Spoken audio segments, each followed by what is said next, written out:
and we'll go from there. Welcome to everyone to our webinar today. I'm Linda Baker, the Learning Director at the Center for Research and Education on Violence Against Women and Children.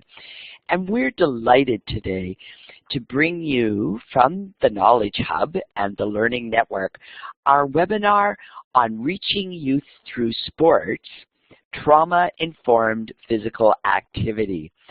And we are very pleased to have a distinguished speaker, Rebekah Roulier, present the webinar today.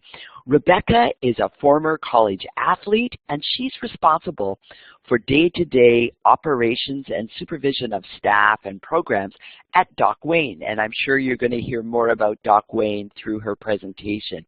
She has extensive experience in coaching and working in youth services, and her background is largely in counseling and sports psychology. So she brings together two very specialized fields, and the results are pretty exciting from our point of view. I want to share a little bit about the format of the webinar. We're going to hear from Rebekah Roulier for 1 hour. And during the presentation, if you have any comments or questions for Rebekah, then please write them in the chat box to the left of your screen. So during the presentation and throughout the entire webinar, we'd ask you to stay mute in terms of vocal voice and your system, and then we will present as many questions as we can to Rebekah during the last 15 minutes of the webinar.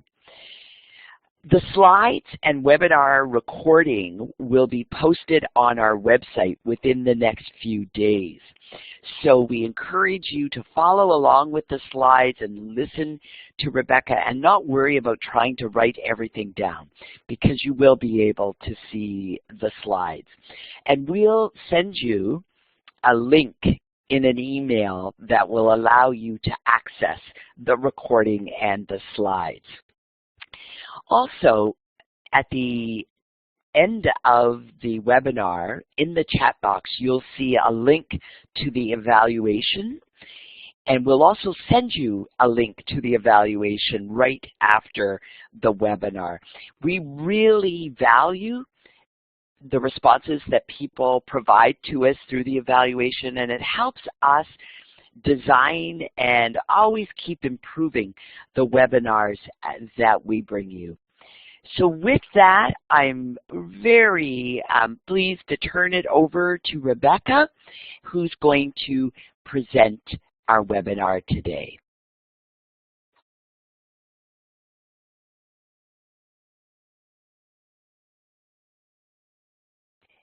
Rebekah, are you there? Can you click talk before you start? Thanks. I can. Thank you so much, Linda. I'm so excited to share with you all a bit about our organization, Doc Wayne Youth Services, as well as the very specialized field of trauma-informed sport and physical activity.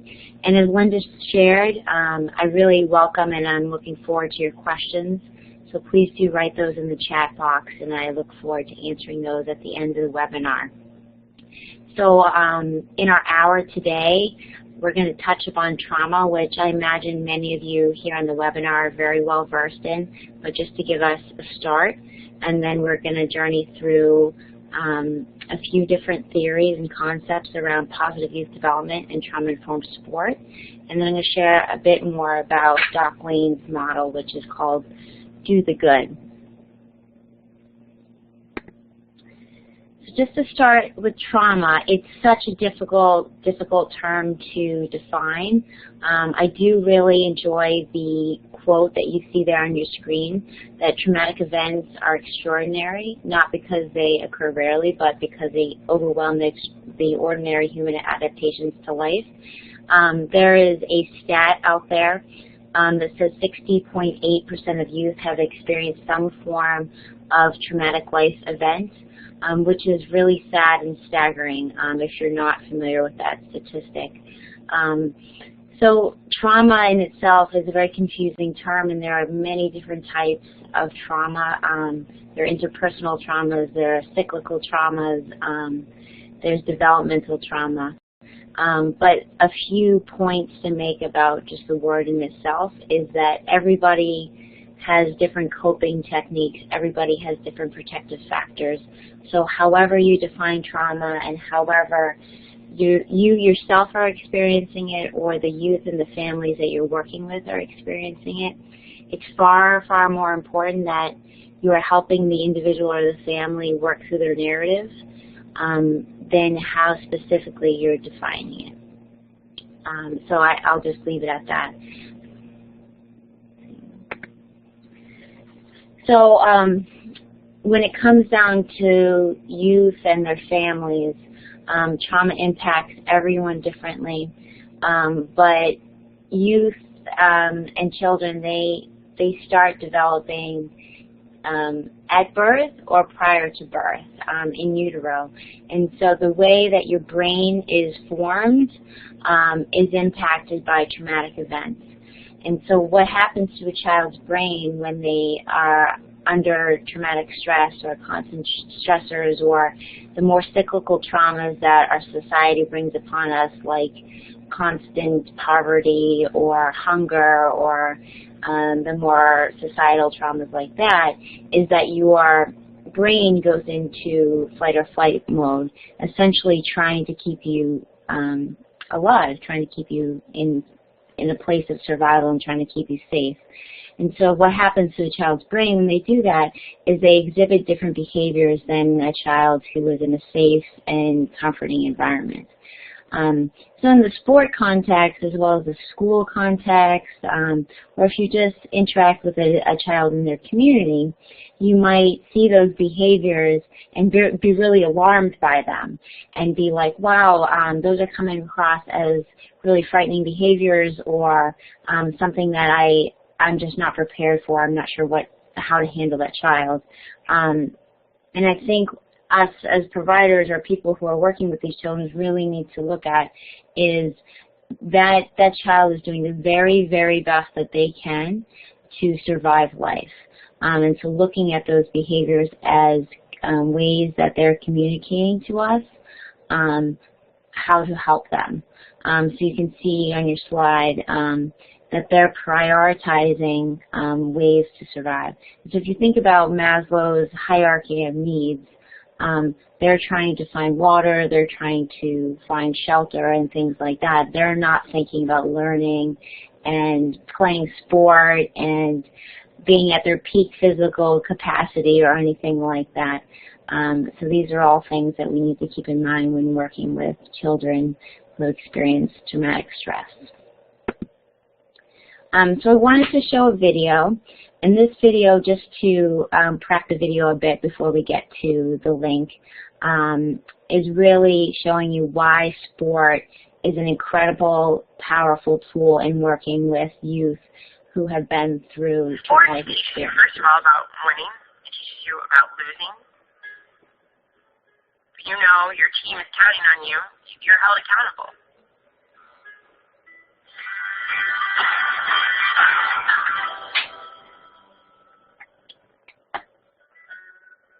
When I was 16 and I moved here, I couldn't look a person in the eye. And now I can have a conversation with you with the camera rolling without batting an eye. You know, there's a big difference. And it's because of sport. A big part of it is the feeling of accomplishment.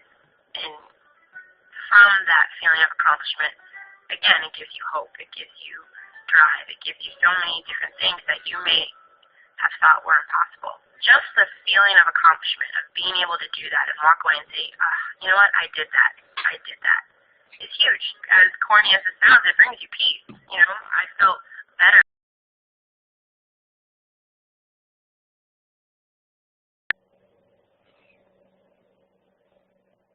Our curriculum is based off of that.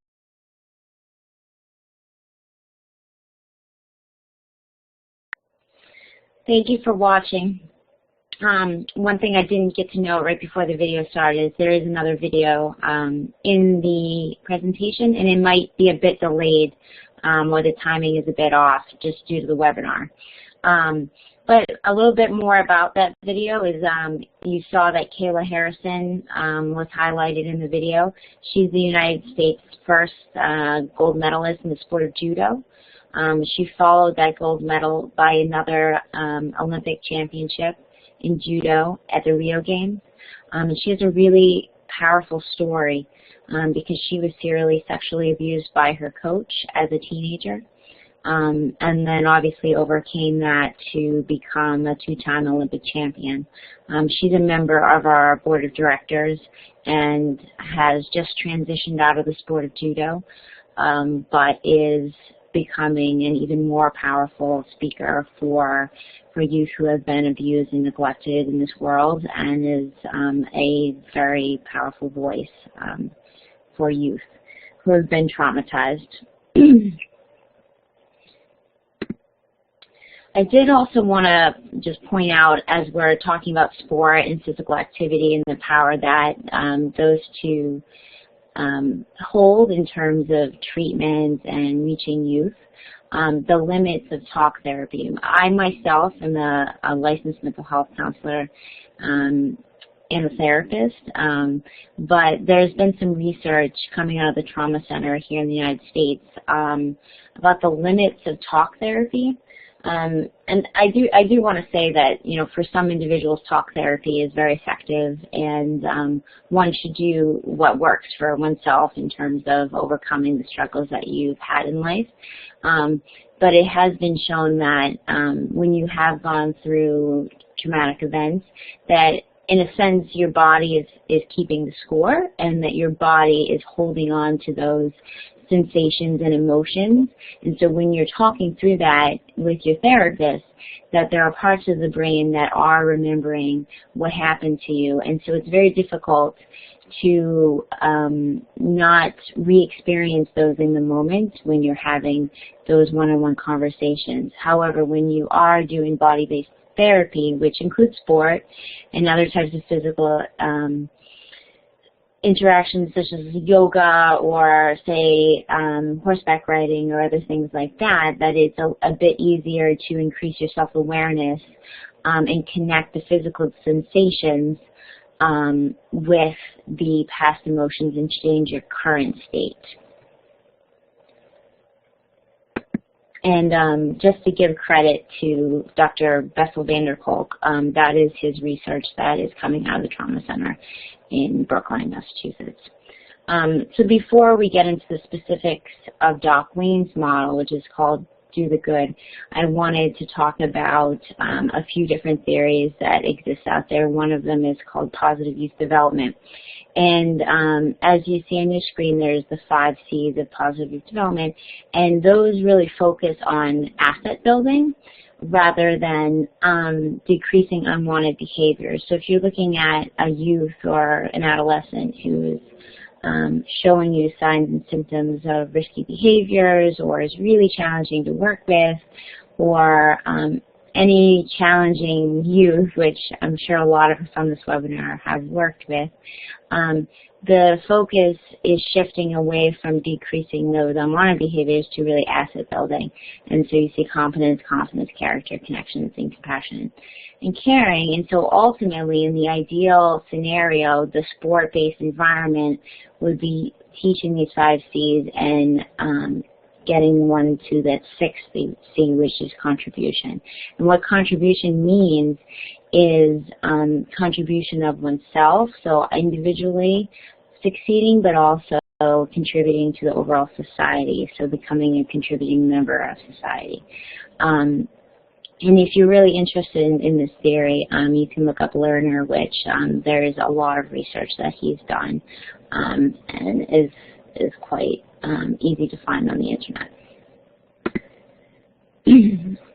So the second theory that I wanted to point out is self-determination theory, which is a really broad theory that's applied to many types of work, education, business, and actually it's funny that we're on a webinar now because it's been applied to virtual communities and social networks as well, trying to find ways to increase people's relatedness, which is belonging, and seeing if people's interactions on things like webinars are increasing their self-determination. But essentially what it's looking at is people's overall wellness and people's motivation to do well in life. And so we all have our different motivations, we all have our different personalities, but these three factors of autonomy, competence, and relatedness are ultimately feeding into that.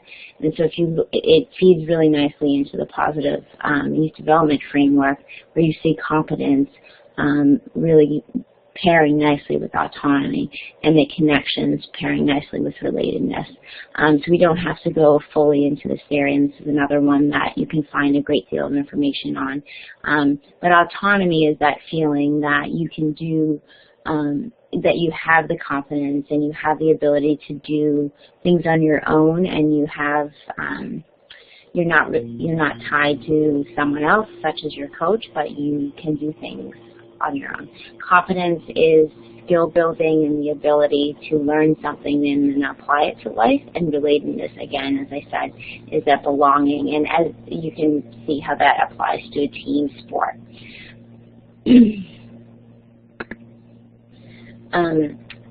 So taking a look at a positive youth development setting, there are 8 factors of a positive youth development setting, but I did want to point out the first one, as it's the most important and vital for youth who have experienced trauma. So in my mind, none of the following features are possible without number 1. So number 1 is physical and psychological safety. So if you have a youth who has been through horrific personal situations and feels like the world is not a safe place, and they have to constantly check their life situation, check their back, check to see if the adults in their life are safe people, you're not going to be able to set up an appropriate structure or that feeling of belonging at all unless you set up that physical and psychological safety. So that is the ultimate end-all be-all before you continue on down the list. The other ones I wanted to point out, just the supportive relationships, is that when you think about therapy, mental health treatment, all the other words that you might want to use for that, the relationship is at the crux. And in terms of coaching, it also is. So you can't use any vital skills, or you can't use any specialized treatment or any best practices unless you have a relationship with the child and their family. So again, once you establish that psychological safety, that relationship is important. So just to think about some of the youth that we've worked with at Dockween,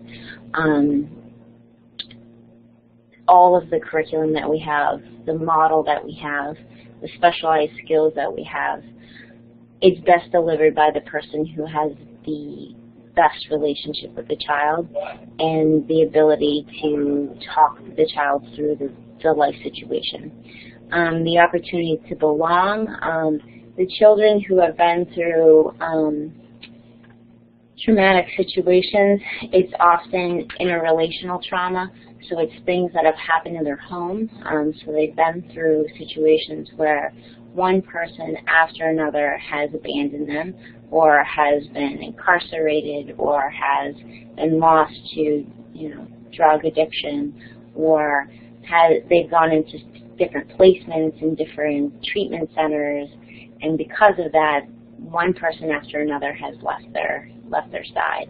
And so in constructing a positive youth development setting, it's really, really important to have those consistent adults in their life to help them feel that belonging.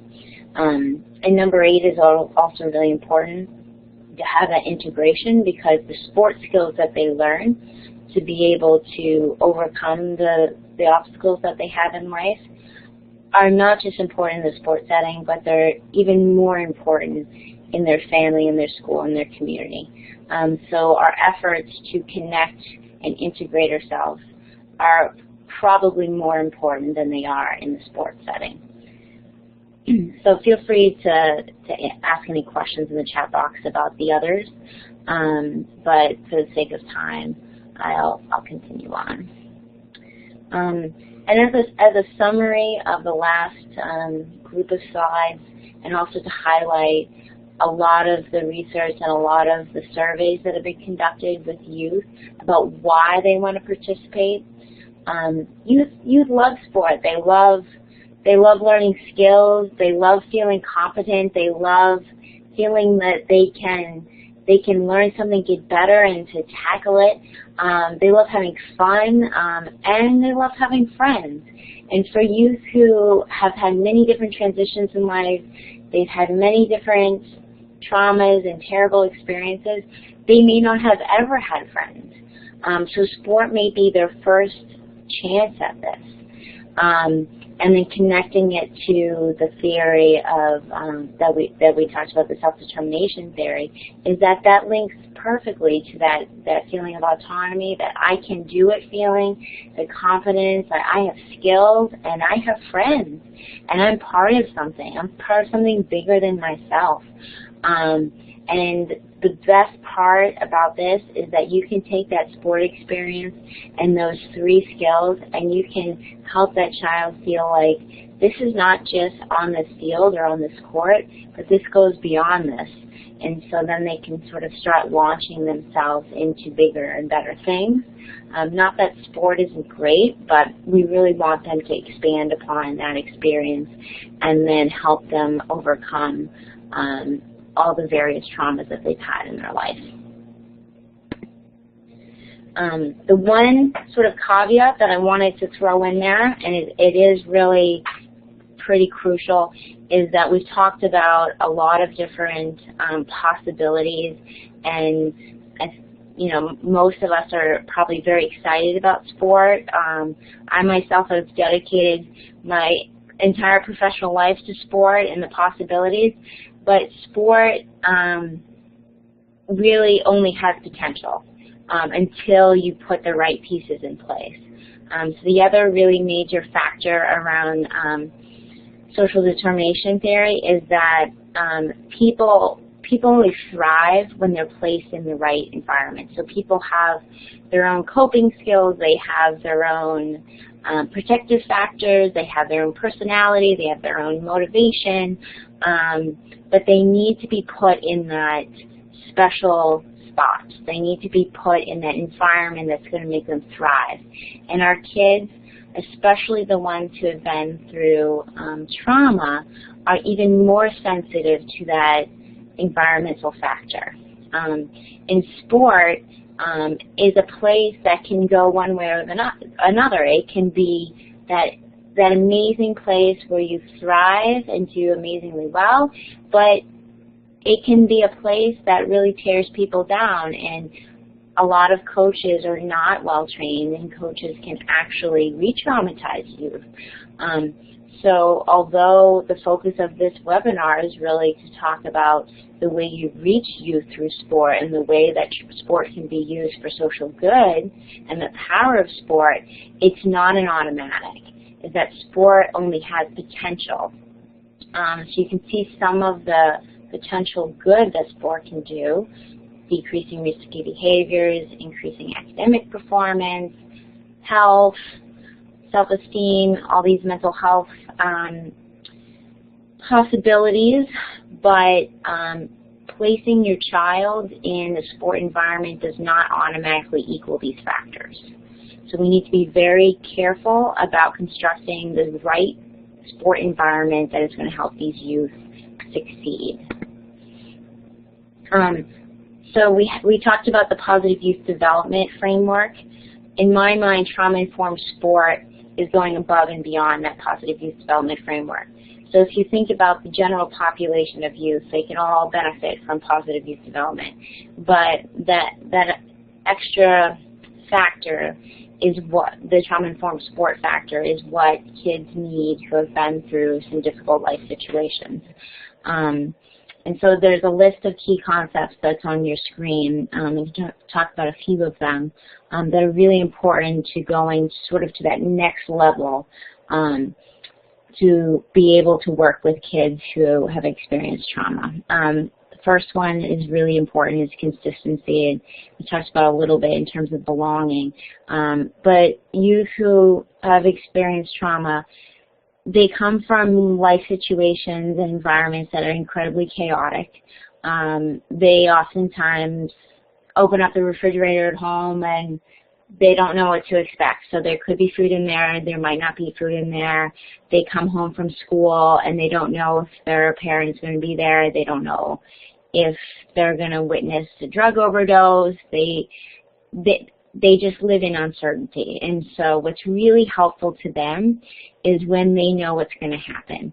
And so sport itself is not something that you can control entirely, but you can place structure around sport. So you can put things like, there's always going to be halftime, or my coach is always going to check in with me for 2 minutes before the game, or my role is always to start the second half of the game. So there are ways that you can put structure around a youth experience of sport so that they feel like they have some control over it, because they're often looking for some grasp of that control back in life because they have very, very little of it. Another one is just rules and expectations, is that the expectations of a traditional sport experience or an athlete may not be appropriate for that athlete that you're coaching. Is that maybe the expectation is more of that bullet underneath of celebration of, you came to this session, that in itself is a victory. Why don't we celebrate that? Why don't we celebrate the fact that you made it out here on this field, rather than you need to be scoring the goal, or you need to be behaviorally at 100%, or you need to look me in the eye every time I talk to you, but rather celebrate the fact that they actually made it onto that field. And rules are really hard to control if you're playing within a traditional youth sport experience, but if you have any flexibility around that and you're controlling your own experience, if you're in a trauma-informed sport league or something like that, or you're doing sport-based therapy in your own session and you're the therapist, you have full control of those rules. And at Doc Wayne, we've done a lot of thinking around rules. And for example, our girls especially, were having a lot of anxiety around free throws in sport basketball, because this particular subset of girls wasn't all that skilled at shooting them, and they were feeling like everyone was watching them as they were lining up on the blocks. So what we did was we eliminated the players in the blocks and moved the free throw line up halfway so that they would shoot the free throw. No one was watching them. It was just a individual experience. And then when they missed or made the free throw, the other team would take out the ball on the baseline. So no matter what their performance was, it was the same outcome. So that adjusts the rules, it adjusts the expectations, so no expectation of you making it, and it also has the consistent outcome of no matter what you do, the same thing happens. The same outcome no matter what your performance is, which I think really helped them in terms of understanding what would happen as an outcome no matter what. And celebrating, then just trying that. So that's one example that happened in our program. But also framing experience is another big one, is that for our youth and youth who have experienced trauma, they haven't fully developed their ability to narrate certain life experiences or sport experiences. So they're often looking to adults, especially their coaches, for affirmation or verification of what does this mean. So if, say, they score a goal on the wrong net, or they score on the wrong basket or something like that, they're going to look to you for some type of framing or some narration of, was that a horrible mistake, or was that something that I bounced back from? Is that something that I learned to be resilient from, or should I be ashamed? And so they're looking for those cues from you to frame that experience. They also really struggle with things like silence or confusing facial cues. And so you really need to work towards being very clear about your framing and very clear about what things mean to you as the coach so that they can learn the skills that you want them to learn from various sport experiences that will then translate to life.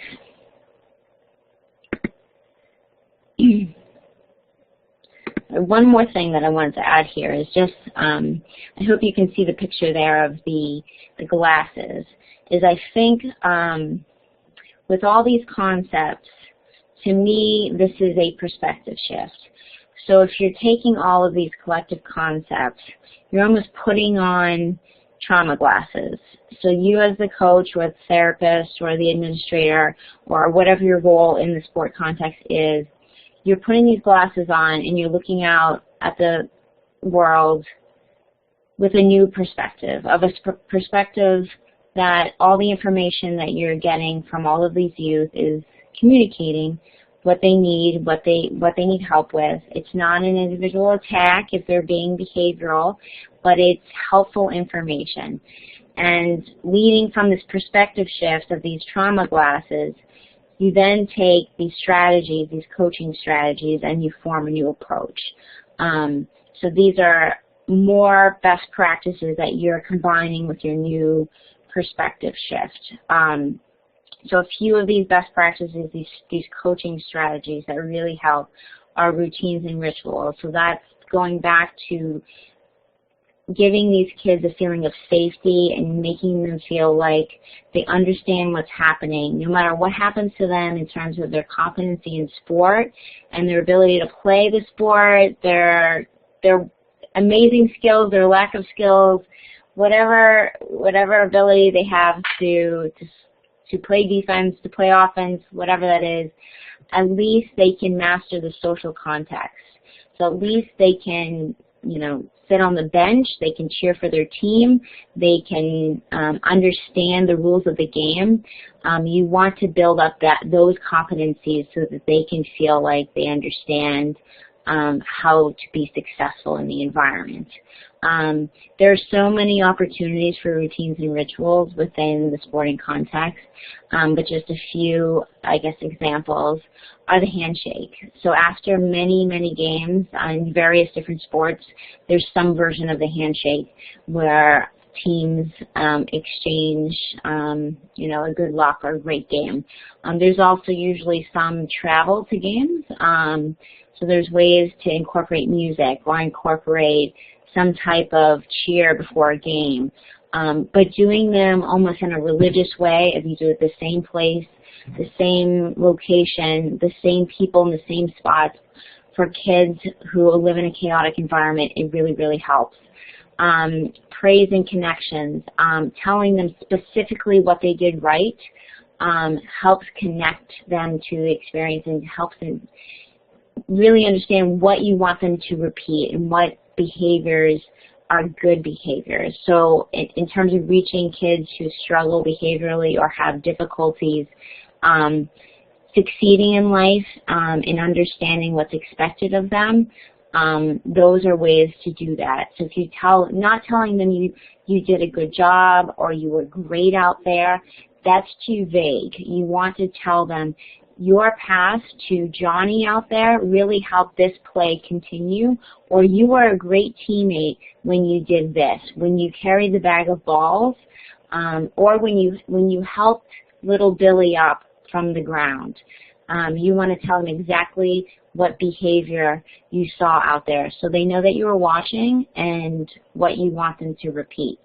Coaching for good is a way of role modeling. So everything that you're doing, they're watching. So the things that you do directly with your athletes, is helpful, but you also need to be the role model for all these things yourself. You need to go over to the other coach and shake their hand. If you're doing an individual session like a practice or a group therapy session, something like that, you need to help your players off the ground. You need to carry the ball, things like that. It's the indirect way of teaching them. And showing up as coach is, you need to embody all of the life skills that you want your athletes to learn from you. So going back to the previous slide of putting on your trauma glasses and keeping that perspective shift of all the information that I learned from my athletes and my players or my clients or whatever context you're in is information about the life experiences that they've had and how it's impacted their brain and how it's impacted, my apologies, how it's impacted the way that they operate as an athlete and as a person in this world. And here are the specialized coaching behaviors I'm going to use in my new approach to coach them and to help lead them along in life. So with these skills and these approaches, I did want to share about Docwing Youth Services, which is the organization that I work for, as a example of how you can implement these skills and best practices in this lens of trauma-informed sport, and as just an example of a model that's used. So Docwing Youth Services is based in Boston. We're a 501c3, which is a nonprofit here in the United States. Our mission is to fuse sport and therapy to heal and strengthen at-risk youth. We are an outpatient clinic that is mobile. So we reach community centers, schools, residential treatment centers, primarily with youth who are the age of 5 to 18. Most of our youth are between the ages of 5 and 12 to 13. We use the sports of soccer, basketball, flag football, and indoor rowing through group therapy. So I'll answer more questions about the organization as I get through the slides. But also, again, as a reminder, happy to answer any questions through the chat after the session. So who are our kids? I really love this picture of them just because it shows their joy and their happiness and their resiliency in life, not because it shows their demographics or their life struggles or their mental health issues or anything like that. But they're really wonderful people, and I think that should trump everything else about them that I could possibly tell you. But in terms of the other pieces of them, their demographics and such, we generally work with youth who struggle with PTSD, adjustment disorder, and ADHD. Those tend to be on the top of the list in terms of diagnoses. Most of our youth come from single-parent households and are impoverished. As I mentioned earlier, generally our partners are schools, community centers, and residential treatment centers. This slide, the statistics are from the United States, but I imagine there is need in Canada, but I'm happy to learn from all of you what the need is. So 20% of low-income youth have mental health challenges, and unfortunately, 80% of that 20% do not receive services. So some of the reasons that youth do not receive these services are transportation difficulties, the stigma that exists around seeking help of any kind, but specifically mental health services. So oftentimes it's seen as something that you don't want your neighbors to know or your family members to know about. And language difficulties are another big factor in not being able to seek care. So English tends to be the language that most providers here are able to speak, and many of the people seeking services speak Spanish or Portuguese or other languages. and so it causes difficulties. And sometimes the youth speak English, but their parent or guardian has difficulty seeking out services because their first language is not English. And so there is also a provider shortage in many geographic areas of the state that our organization is in, as well as the rest of the country, or specific provider shortages around certain languages, so certain providers that can access those groups that have that need. So the second video I did want to share with you is about a client who I provided services to quite a while back, and she has authorized the sharing of her story.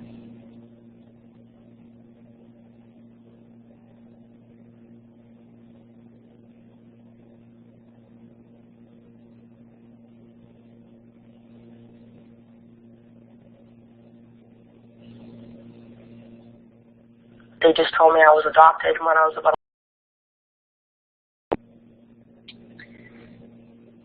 So Miranda is a really great example of someone who has experienced interpersonal trauma. Everyone in her life has let her down in some way through their own traumas.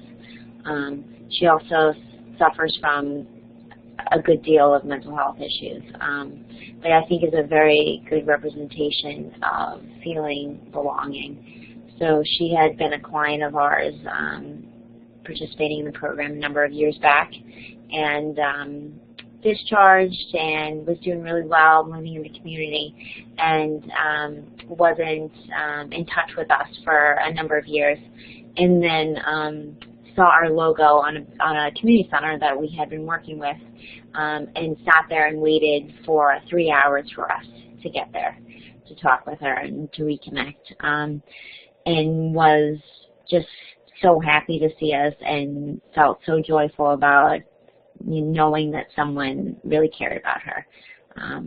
So she has a special place in my heart, but I use her as an example to show people the power of sport and the power of belonging to something. So just a bit about our model. It is called Do the Good, and we could do an entire webinar on our model in itself. But essentially, when we first started and when the idea first came about, we thought our youth served, our person served, needed the clinical skills as well as the positive youth development skills that we talked about in the beginning. But they didn't really want to be in a therapist's office. I'm a therapist myself, so I try not to cringe too much when I think about that. They wanted to be on the field and the courts. They wanted to be playing softball. They wanted to play flag football, and they wanted to play soccer. So how were we going to get those skills out into the field where they wanted to be?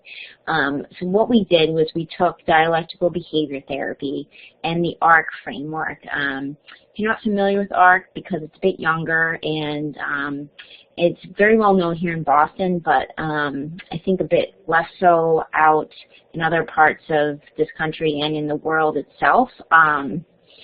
You can certainly look it up or contact me for more information. But it's a caregiver system model that's trauma-informed. And DBT is a more skills-based model that's used for the individual. So we're trying to pair a systems model with an individual model. And we also used some theories and concepts from PCIT to try to get at the coach working with the child, thinking about the comparison between the parent working with the child and being coached by sort of an expert parent. So anyway, so we took the modules of DBT and we translated them into sport-based language. Because the youth that we were working with, and I would imagine all youth, would not like to throw around the language of of therapy. They're not using that lingo as a 15-year-old girl or a 15-year-old boy. And so you can see show up and fill a tank and build your team and play to the whistle. And so that was accepted terminology and language by our youth. And that represents the different modules of DBT. And I'm happy to share more about the curriculum or our philosophy with you. If you're interested, you can contact me, and my email is on the last slide, and you're welcome to have a conversation about it. But I won't get into the various iterations and details of the model. One thing I did want to share, though, is that the inner circle are things that you can accomplish in the moment, and the outer circle are things that take a bit more time. So we did differentiate between things that you can accomplish as you're running down the field and you're shooting a basket, or you're taking a shot on or you're scoring a touchdown, versus things that you really need to process and you really need to think through with your coach or your clinician. And oftentimes, after people hear about the curriculum or after people hear about the model, they ask the question, does it work, or how do you know it works? Because it sounds really exciting and it sounds really great. And of course, youth would want to play sports instead of sit at a table and talk to their therapist. And so we've conducted a few program evaluations. One has been published in the Journal of Family Violence in August of 2013. And the other one is a follow-up program evaluation that has yet to be published, but hopefully will be soon. And this is a summary of those findings, but you can read the full study in the Journal of Family Violence. But as you can see, the helping behaviors skyrocketed, and the positive communication and the conflict significantly reduced.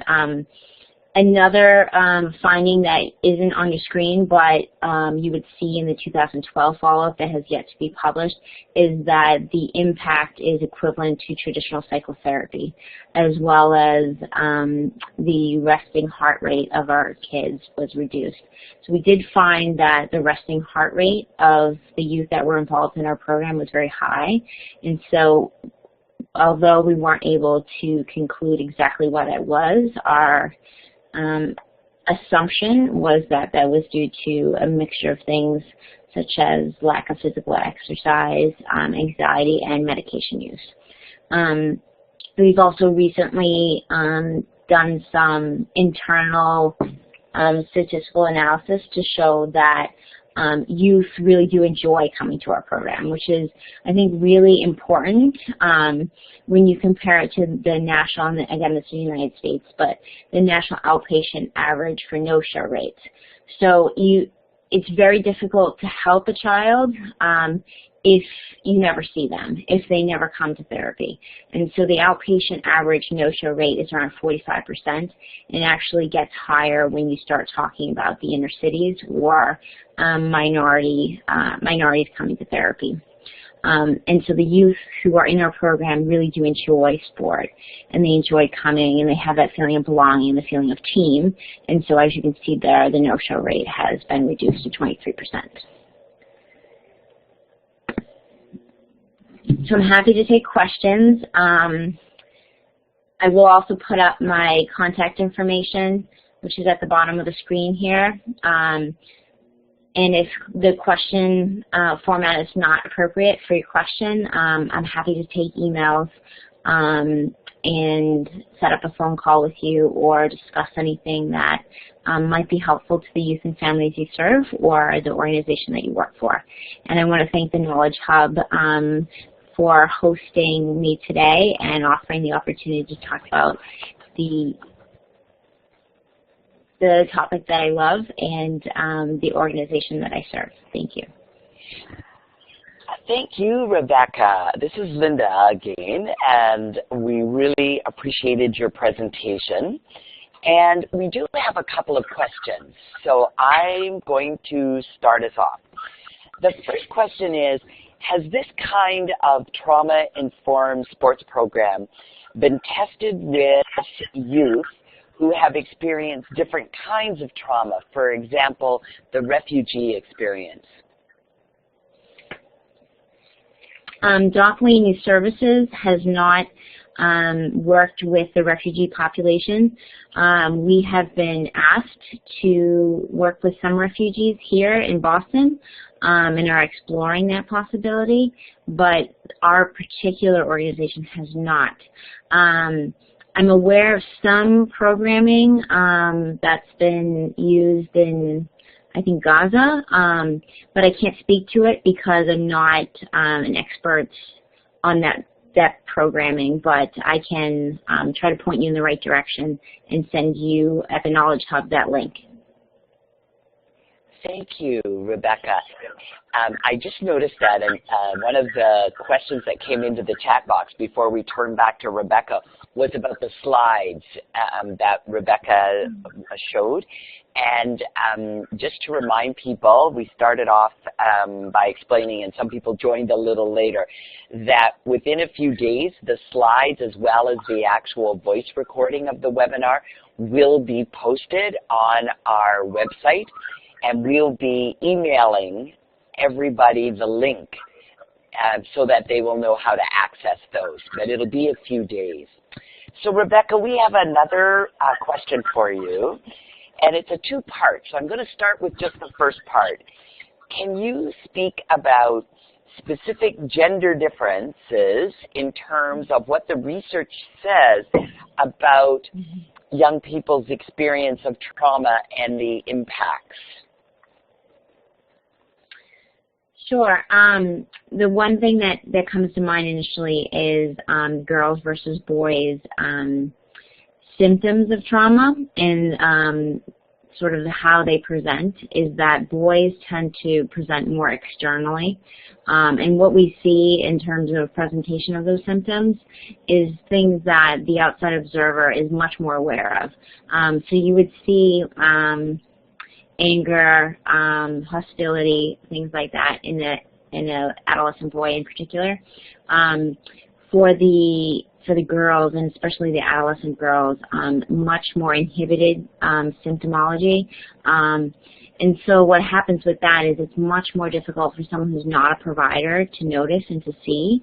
So you see a lot of anxiety or just withdrawing from life and things like that. And the CDC actually just released a sort of not a study, but a report on it actually, saying that adolescent boys are receiving many, many more mental health services, especially in the schools here in the United States, because their symptoms of trauma and mental health are much more apparent.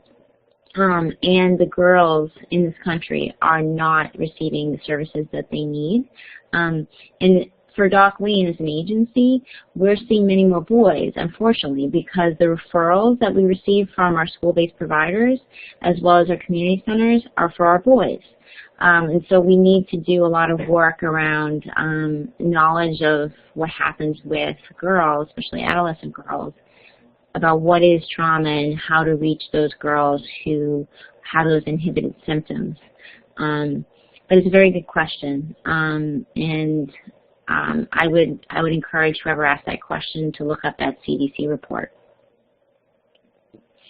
Actually, Rebekah, that's something that we'll be happy to do and make sure that that's available to our participants and others who registered but weren't able to join us. The second part of that question was, could you comment specifically on sport programming, and in particular trauma-informed sport programming, how it can be responsive to gender and diversity? Sure, these are great questions. So you're asking me how sport programming can be sensitive to gender and diversity? Is that right? Yes, sensitive to and responsive to, like, so I think the person, exactly what you said, but also how do we ensure that it's effective, that it's working, being responsive to the needs of girls as well as boys, as well as others in terms of, and yeah, I think, not to be a bit biased, but I think I might answer for the girls' side of things a bit more, skew my answer a bit that way. The boys, in terms of their sport experience, I think people tend to think more about that, and they do get more of the resources for their sport experience. The only thing I would add for the boys is that all of the negative side effects that people are careful about in terms of girls can happen to the boys in terms of eating disorders and coaches not creating a positive environment and all of that can very well happen for a boy, and so they don't need to. They do need to think about how to construct a positive environment carefully and thoughtfully and planfully for boys, and especially for an adolescent boy. So I think some of that gets lost because they think, well, the boys will be fine. But for the girls, too, it's really tough. I think culture plays a role. Is that often with girls who are from, minority families, is that you have to think about the various roles that they play in that family, and being sensitive to that, and finding a way that you can speak to that family so that you're not being insensitive to that culture.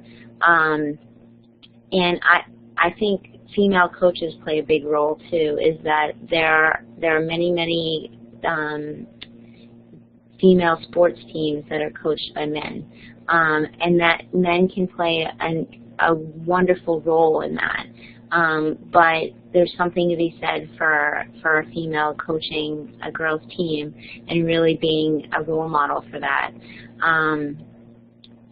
So I would add those two pieces, and there's an enormous dropout rate for high school girls coaches and college girls coaches, that it's just really difficult to keep females in sport.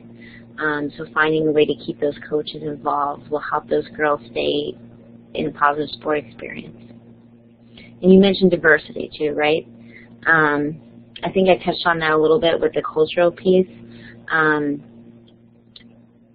But I think learning about the community and not assuming that you know what's best for that team and what's best for that group of people is very important, and coming at it with a lens of learning and understanding, and letting the kids tell you what they need is helpful. Thank you, Rebekah. Another question is, has your program been used with youth who are in conflict with the law or involved in the legal system? Yes, it has, in two different contexts. So we originally only worked with youth who were in residential treatment facilities, and so some of those youth had been previously incarcerated or had charges against them. And then in a more extreme case, we previously served youth who were in the Department of Youth Services here in Massachusetts. And so I know terminology differs, in different states and different countries and things like that, but those are youth who are in the juvenile justice system. And so we used a slightly different approach with those youth. Our approach that we use more broadly is sport-based group therapy. But with those youth, it was more of a trauma-informed sport league. And so they were able to come in and play against one another, and have someone facilitate their game who was using those skills that I showed on the screen. That's part of our model.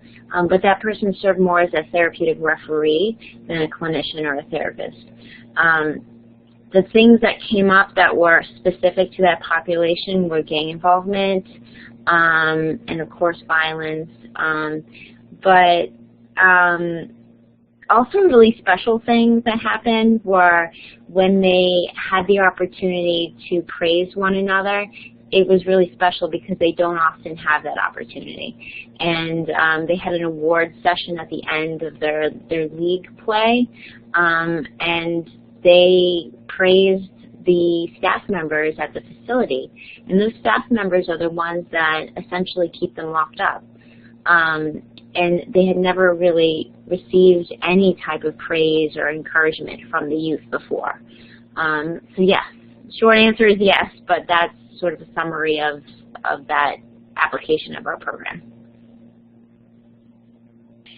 Thanks, Rebekah. A couple more questions. Has there been any work with trauma-informed physical activity programs that you're aware of with Indigenous populations? I'm not aware of any. Our program was approached to do some of that work, mostly because of the suicide rates in that population, as well as the drug use and the alcohol use. Right now, our agency is going through a strategic planning process to try to figure out where our resources can be best used. And I know that population is going to come up in conversation because a few people have mentioned it and requested our services, but I'm not familiar with any work being done there. Thanks.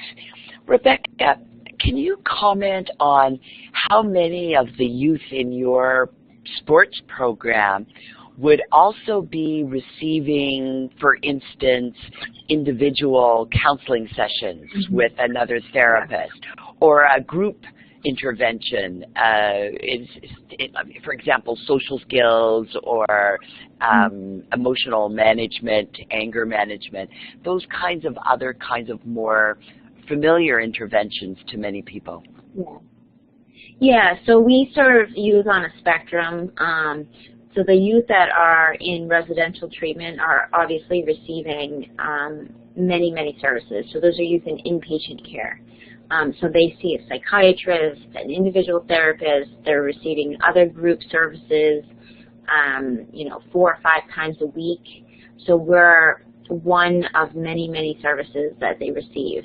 There's also a group of youth that are sort of in the middle of our spectrum that probably see an individual therapist, and then maybe an anger management session or some other, maybe a grief therapy session. Depending on what their needs are, they're getting a little bit of extra care. And then on the very other end of the spectrum, we do have kids who are living in the community, who are living at home.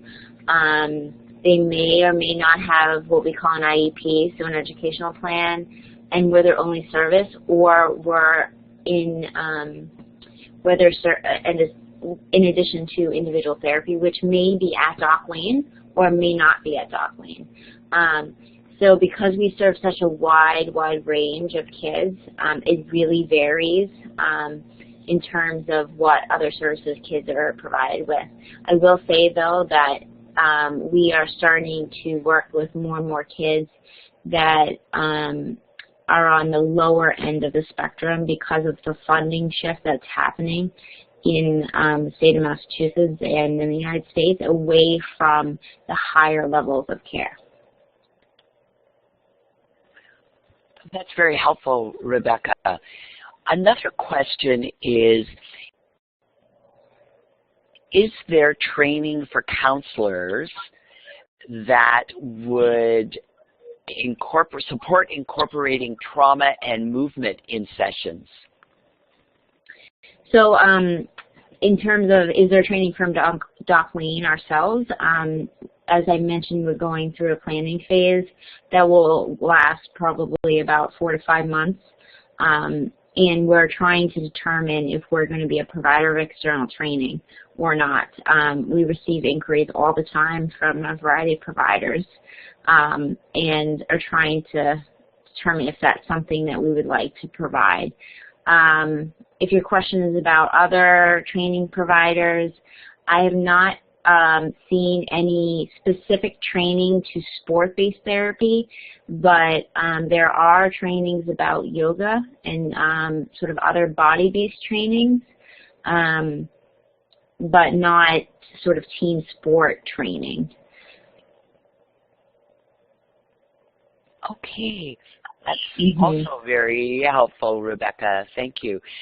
I just wanted to say that at this point, I want to once again explain that the PowerPoint slides will be accessible on our website along with the recording of the webinar. And thank you very much for allowing that. That's very generous of you, Rebekah, and we really appreciate it.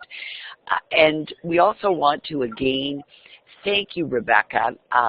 This is an exciting time for us here in Canada because our Public Health Agency of Canada has a major investment and is funding innovative projects across the country, and a number of them involve trauma-informed physical activity, such as trauma-informed sport, trauma-informed dance, and trauma-informed yoga, and also programs, equine and trauma-informed boxing. So there's really a lot of interest and excitement right now, and your reflections and experience, I think, are very helpful to many people that are learning more about this type of intervention to support youth who have experienced trauma. So thank you again, and we'll look forward to following and watching for those publications of some of your more recent work from Doc Wayne. And on behalf of everyone, I'd like to thank you very much for your presentation. Thank you, Linda. Bye.